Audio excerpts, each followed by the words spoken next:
If you have been sitting around waiting for your green card, monitoring the Visa Bulletin each and every month, constantly reloading the Department of State's webpage, tallying up the days, wishing for some positive development, then this particular video was crafted specifically for you.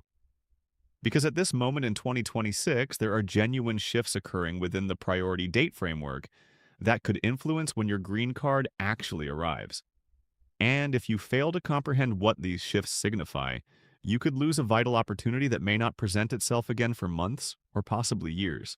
So remain right here because by the conclusion of this video, you will understand precisely what is unfolding in the Visa Bulletin during this fiscal year, what it indicates for your particular category, and the definite actions you can implement right now to guarantee you do not get left behind. Welcome to US Updates Hub. For years, this channel has been assisting individuals exactly like you in navigating one of the most intricate systems across the entire United States immigration process, the priority date framework. This is not merely about figures displayed on a government webpage. This concerns your family, your future, and your position in the queue. So let us dissect everything together thoughtfully, plainly, and with as much actionable guidance as can be provided. First, let us ensure everybody shares the same understanding about what a priority date truly represents. When you or your employer submits an immigrant visa petition to USCIS, that is United States Citizenship and Immigration Services, you are assigned a priority date. Consider it your timestamp, your reservation in the queue. It is typically the date when the petition was correctly submitted, or in employment-based situations where a labor certification is necessary, it is the date that the Department of Labor received the labor certification application for processing. This date is permanent. It remains with you, and your responsibility from that moment onward is to wait until the cutoff date in the monthly Visa Bulletin reaches your priority date. When that occurs, your priority date is considered to be current, and that is when you can proceed with the concluding phase of your green card process. Now, here is where matters become critical, because the Visa Bulletin is not simply one figure per category. There are actually two charts that are significant. The first is known as the Final Action Dates chart, occasionally described as Chart A. This is the date your priority date needs to proceed in order for a visa to actually be granted to you, or for your adjustment of status application to gain approval. The second chart is termed the Dates for Filing, occasionally labeled Chart B. This is an earlier date that, when sanctioned by USCIS, permits you to lodge your I-485 adjustment of status application even before a visa number is technically accessible for final approval. The difference between these two charts is tremendously consequential, and the circumstances in 2026 are rendering it even more critical. Every month, USCIS declares which chart applicants may utilize, and that declaration can transform the entire landscape for tens of thousands of individuals virtually overnight. So, what is actually transpiring right now as of April 2026? Let us examine it category by category because the picture is authentically mixed. There is both encouraging news and some warning indicators worth recognizing. Let us begin with the employment-based categories because there has been a substantial shift that caught many applicants off guard. Throughout much of the initial months of fiscal year 2026, USCIS had been sanctioning the more favorable dates for filing chart for employment-based categories. That permitted a broad window for applicants to lodge their I-485 applications, even if their priority dates had not yet become current on the final action chart. April 2026 was a groundbreaking month for this purpose. EB2 worldwide achieved current status, meaning applicants in most countries outside of India and China could file without limitation. EB3 experienced meaningful forward progression as well. It was by many evaluations an uncommonly generous month in the Visa Bulletin. But with the publication of the May 2026 Visa Bulletin on April 2, 2026, the Department of State declared a pivotal transition. As of May, all employment-based applicants must now utilize the more restrictive Final Action Dates chart, Chart A, instead of the Dates for Filing chart. USCIS validated this on its official adjustment of status filing charts page. What this signifies in straightforward terms is that the broad filing window that existed in April has effectively shut for employment-based applicants. If you are getting ready to file based on the more generous dates for filing chart, and you have not yet turned in your I-485, you need to speak with a qualified immigration attorney without delay because the window is no longer accessible in the same manner. Now, why does this occur? Here's the reasoning behind the scenes, and it is essential to grasp this so you are not blindsided in the future. When dates progress substantially in the Visa Bulletin as they did in April, it produces a wave of new applications to USCIS. The Department of State needs to observe how many I-485 submissions actually enter the system before they determine whether to keep progressing, remain steady, or in some instances retrogress the dates. May is what analysts frequently describe as an observation period. The system essentially halts after a significant advancement to evaluate demand. This is not an indication of failure or reversal.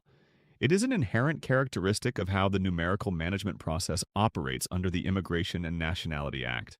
For applicants from India and China in the employment-based categories, the outlook continues to be challenging, as it has been for numerous years. EB2 India, after progressing by roughly 10 months in April to reach July 15, 2014, has remained at that date in May without further advancement. EB3 India likewise stays stalled at November 15, 2013. EB2 China and EB3 China are stalled at September 1, 2021 and June 15, 2021, respectively. These backlogs persist because of a statutory per-country ceiling fixed at 7% of the total annual employment-based visa numbers. A ceiling rooted in Section 202 of the Immigration and Nationality Act. With India and China representing such a disproportionately large portion of petitions, the per-country cap generates waiting periods that can extend for well beyond a decade. It is one of the most debated structural obstacles in the legal immigration system, and it remains unmodified by legislation as of this recording. There is also a particular caution in the May 2026 bulletin that EB5 unreserved India may encounter retrogression or be rendered unavailable later in fiscal year 2026. The Department of State explicitly referenced sufficient demand and heightened number usage. If you possess an EB5 unreserved India case with a priority date close to the current cutoff, the recommendation from immigration analysts is unambiguous. Contact your attorney and contemplate filing without hesitation. Now, let us discuss family-sponsored categories, because this is where the most encouraging progression in May 2026 is focused. Family-based applicants continue to gain from USCIS's sanctioning of the dates for filing chart, meaning they can still employ the more favorable Chart B for lodging I-485 applications in May 2026. This is noteworthy and constitutes a genuine opportunity for qualifying applicants. The highlight this month is in the F2A category, that is, spouses and unmarried children under 21 of lawful permanent residence. This category leaped roughly 6 complete months across every country on the planet. The F2A final action date has progressed substantially, and on the dates for filing chart, F2A stays current for all countries. If you are a green card holder with an outstanding family petition for your spouse or young children, this merits your immediate attention. Examine USCIS's official adjustment of status filing charts page and the Department of State's Visa Bulletin to determine if your circumstances have shifted. F1, which encompasses unmarried sons and daughters aged 21 and older of U.S. citizens, also registered solid forward progression in May between 4 and 6 months for most countries.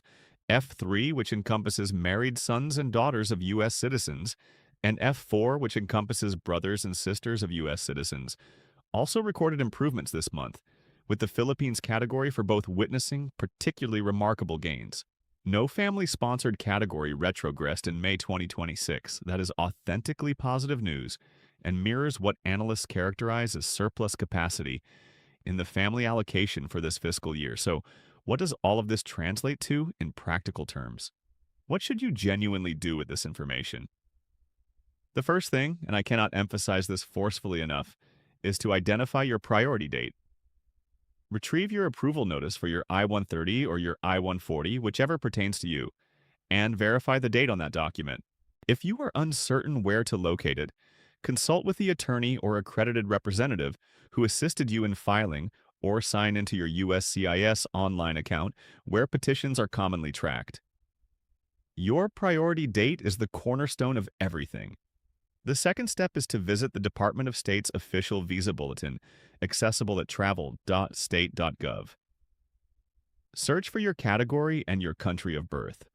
Not your country of citizenship, but your country of birth. Identify the relevant cutoff date. If your priority date is earlier than the cutoff date on the chart, your date is current, or you are at minimum within the window for filing depending on which chart pertains to you. If your date is later than the cutoff, you are still in the queue. The third step is to review USCIS's Adjustment of Status Filing Charts page at uscis.gov. This is where USCIS declares each month whether applicants should reference Chart A or Chart B.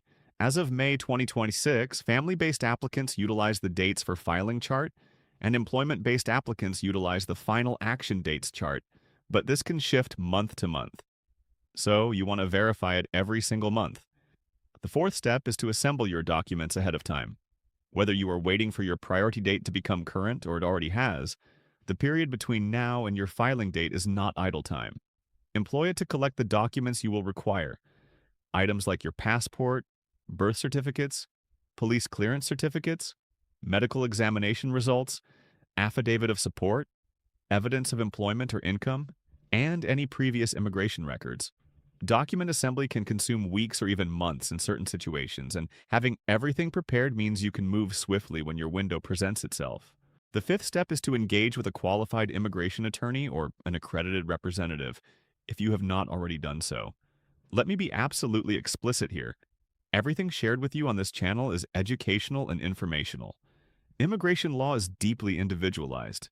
Your specific situation, your category, your country of birth, your petition type, your employment situation, your family circumstances. All of these elements carry enormous weight. What pertains to one person may not pertain to another. A professional can examine your complete picture and assist you in making informed choices customized to you. Let me provide you a real-world example to help illustrate this concept. Picture someone named Priya, a software engineer from India who has been employed in the United States on an H-1B visa. Her employer submitted an I-140 petition on her behalf under the EB-2 category back in 2016, assigning her a priority date somewhere in that year. Examining the May 2026 Visa Bulletin, her category EB-2 India carries a final action date of July 15, 2014. Her priority date of 2016 has not yet become current. She cannot submit her I-485 or obtain a visa number at this moment, but she can keep maintaining her status, monitoring the bulletin monthly and assembling her documents. If progression persists and her date eventually becomes current, she must be prepared to move swiftly because the window can shut as abruptly as it appears. Now picture someone named Maria, a green card holder whose U.S. citizen sister submitted an I-130 petition for her years ago under the F4 category. Maria was born in the Philippines. The May 2026 bulletin displayed meaningful forward progression for F4 Philippines. Maria needs to navigate to the official Visa Bulletin, locate the F4 row, and examine the column for the Philippines. If her priority date is earlier than the cutoff, she may now be positioned to file using the Dates for Filing chart. Since USCIS is sanctioning that chart for family categories in May, Maria should contact her attorney immediately because this variety of opening does not always persist. One of the most valuable practices you can develop as someone traversing this process is to review the Visa Bulletin every single month. It is published by the Department of State typically around the middle of the month, preceding the month it addresses. So the May Bulletin was published on April 2nd, 2026. The June Bulletin will arrive in May. You want to be examining it as soon as it is published because USCIS then typically declares within a week or so which chart you may utilize. Between those two declarations, you have your window to comprehend where things stand and implement any required steps. I also want to discuss the wider context of fiscal year 2026. The fiscal year for immigration purposes extends from October 1st, 2025 through September 30th, 2026. As we progress into the second half of this fiscal year, May through September, The Department of State is actively overseeing how many visa numbers have already been consumed and how many remain. This is why you can observe substantial forward progressions in some months, and then a halt or even retrogression in others. The objective is to consume all the visa numbers Congress has sanctioned without surpassing them. And that balancing exercise plays out in the Visa Bulletin month by month. For fiscal year 2026, the statutory ceiling for family-sponsored preference immigrants is 226,000, and the worldwide threshold for employment-based preference immigrants is at least 140,000 as established under the Immigration and Nationality Act. What should you monitor in the upcoming months? Immigration analysts and legal practitioners indicate that employment-based progression may restart after the halt in May, particularly in EB3 categories, and for applicants from countries other than India and China. The State Department needs to examine how many submissions arrived from April's broad window before it resolves to progress again. If that wave does not materialize as intensely as anticipated, there may be capacity to advance dates forward again in June, July, or August. For family categories, F2A may continue to progress given that the final action date has been approaching recent years swiftly. And naturally, the India EB5 unreserved caution from the May Bulletin is an active situation that could shift at any moment in the remaining months of fiscal year 2026. What you should not do is panic, surrender, or make impulsive decisions without consulting a professional. Retrogression, when dates shift backward, does occur, and it is unsettling, especially if you have been waiting for years, but it is also a foreseeable characteristic of a numerical framework that is administered month to month. The path forward is to remain informed, remain organized, remain connected to your legal support network, and take action when your window presents itself. Before I conclude today, I want to briefly highlight something that frequently gets disregarded. Your country of birth for Visa Bulletin purposes is not necessarily where you hold citizenship or where you carry a passport. It is the country where you were born. And if you were born in a high-demand country like India or China, that dictates which column of the Visa Bulletin you reference. In certain circumstances, a person may be able to claim chargeability through a spouse born in a different country, a concept recognized as cross-chargeability, which can occasionally unlock faster timelines. Once again, this is precisely the variety of nuanced strategy that an immigration attorney can assist you in assessing for your particular case.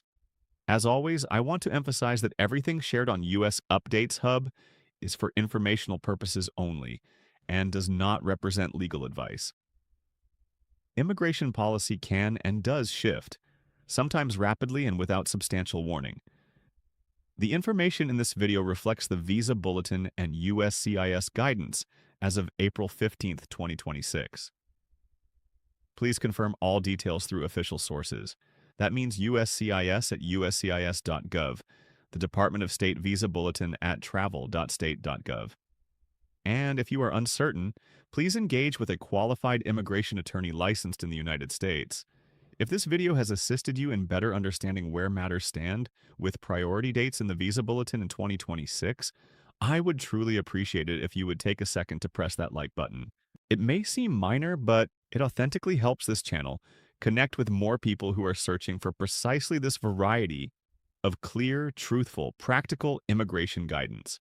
We address the Visa Bulletin every single month, along with breaking developments from USCIS, DHS, and the Department of State, policy modifications, and practical guidance that assists you in understanding your rights and your options. We are here every step of the journey. Review the video description below for links to official resources, including the Department of State Visa Bulletin and the USCIS Adjustment of Status Filing Charts page.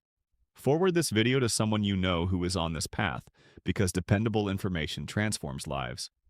Look after yourselves, keep your documents organized, keep reviewing that bulletin, and we will see you in the following one.